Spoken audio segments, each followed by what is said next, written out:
സൈനാറ്റ് സ്റ്റേജിന്റെ മുന്നിൽ തന്നെ വേണം. തപ്പലെ വായിക്കുന്നത് നമ്മളെ സുണകനാണ്. പ്രാക്ടീസ് നടന്നു കൊടുക്കണം. ഇതൊന്ന് വെക്കേ.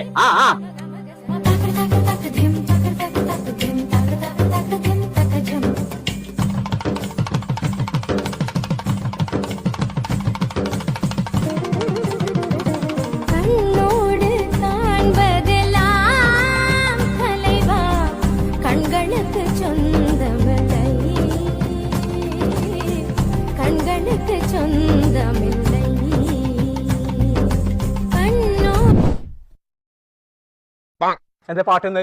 അത് തബലന്റെ ചാർജ് തന്നെയാണോ? തബലന്റെ ചാർജ് കഴിഞ്ഞിട്ട് പാട്ട് നല്ലതാണ്. അപ്പൊ നല്ലൊരു സ്പീക്കർ കൊണ്ടുണ്ടാ. പടച്ച റബ്ബേ, നാളെ നീ സൈന സ്റ്റേജിന്റെ മുന്നിലുണ്ടാവും. ദേവിയെ, അതൊക്കെ പരിപാടി കാണാൻ വരുന്നുണ്ടെന്നുണ്ടെങ്കിൽ നിങ്ങൾ ഈ തവളനെ പോലത്തെ ക്ലാസും ഓട്ടച്ചെരുപ്പൊക്കെ അയച്ച് എങ്ങനെ സ്റ്റേജ് കയറുക?